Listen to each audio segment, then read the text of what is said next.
Okay, so what I wanted to do was kind of go over these three particular abstracts with you and try to figure out kind of heads and tails of these particular abstracts. They're posted there. So can you guys give me any sentiments with abstract number one? Abstract number one. Any comments or thoughts? Kate, do you have any thoughts about, Kate and Bella, any thoughts, comments about what does it look like they're up to in abstract number one there? Well, they're talking about how changes in a mother's life affect how the mother interacts with the child.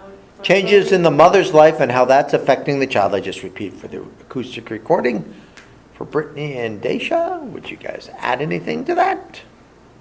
Well, what I wrote is showing how coordinated rhythm, prosody, and interactive dynamics can be disruptive and how new pathways are not developed.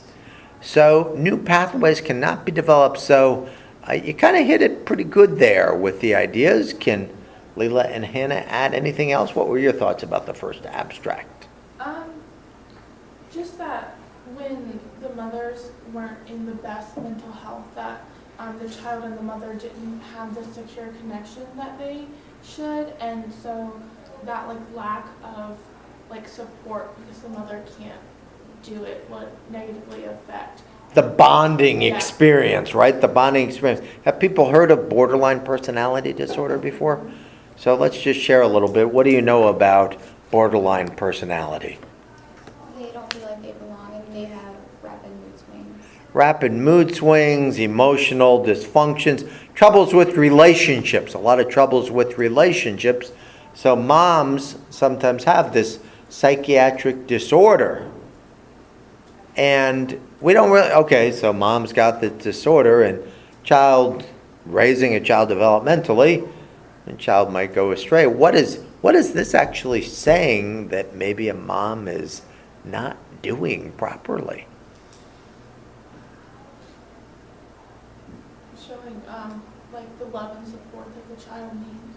And how do they do that with their speaking? How does this figure into the speaking part of it?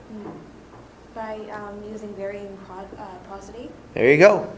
The prosody really matters. So if you were to read this, they collected data on the mothers communicating with their child, and they basically found that the bonding that would occur, that the mom, often with the 3-month-old infants, wasn't using the right prosody types of cues to really connect with the child. So what impact does this have on the child? Well, I mean, if I'm just sitting there and my mom is talking to me just in a deadpan voice, not seemingly showing any variance in emotional interest. Because what do you have to do with little children? You gotta. You got to do what's in abstract number 2. So this is actually showing that if mom actually has a psychiatric disorder, mom's vocal production cues, the lack of prosody, could actually be impacting the infant and lead to a negative developmental. We're kind of cognitive development thing here. We're not necessarily neurobiological here, but I thought this would be interesting. What about abstract number 2? Taliban? Did I say it right? Taliba. Sorry about that. I'll get it right. What is abstract number 2? What did you get out of abstract number 2? It was just explaining how different infants reacted to different cues. How different infants reacted to different cues. Okay. Can we add a little more to that? You're on the right track there. What else would we add to that? Madison, would you add anything to that? The information that parents, the mothers, were giving taught the infants the grammatical units they needed to know. The grammatical units that they need to know. When you're talking to little infants, how do you do things? Very short, very quick, kind of small words. Good answer. 2 words. What's my prosody there? It's kind of going up, kind of high-pitched tone, often called motherese. And so they're basically looking at the syntactic. What is syntax? Does anybody? The sentence structure, the structure of the sentence. And do they use long, complicated sentences? No. The syntax, prosodic, information, utterances, basically very simple words, preverbal infants that they're picking up. Infants might not understand what you're saying, but what are they picking up on? Your tone and how you're saying it, which is called what? Prosody. Prosody. So prosody actually plays a huge role in that bonding experience. And a lot of moms use these, moms and dads. I love to play with my daughter when she was a child. I'm still accused of doing that now, even though she's 22, 23. But just kind of silly voice, short utterances, happy faces, giving that bonding experience. So abstract number 2 kind of gives that, and it's really very much kind of a speech situation there.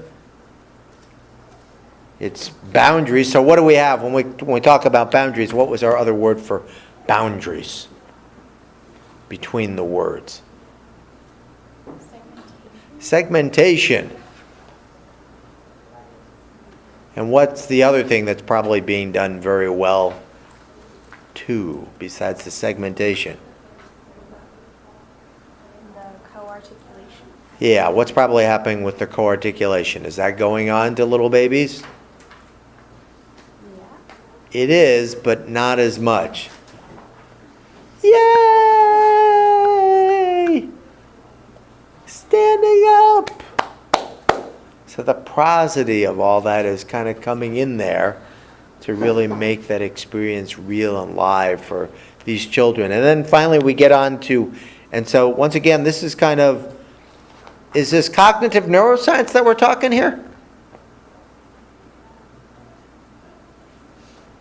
Why would you say yes?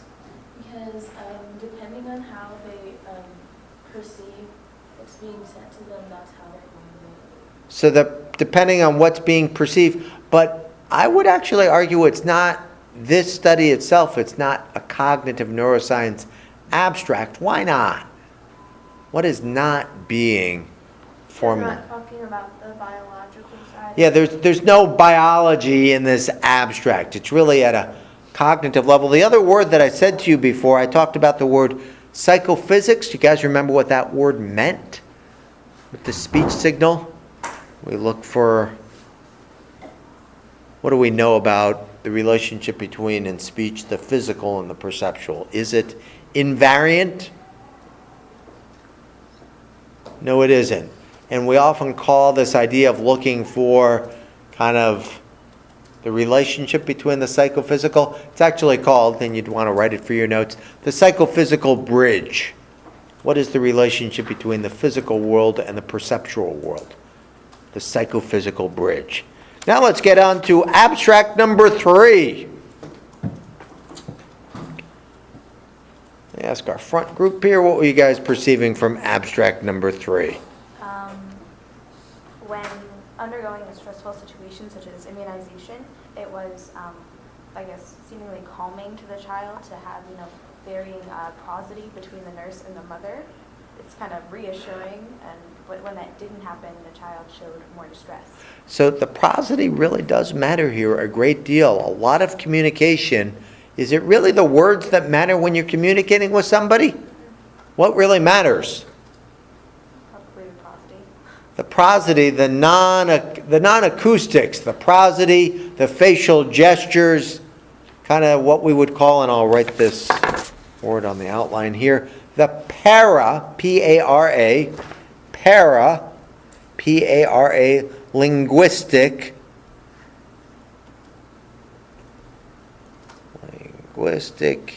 cues. The paralinguistic, what is linguistic? L-I-N-G-U-I-S-T-I-C,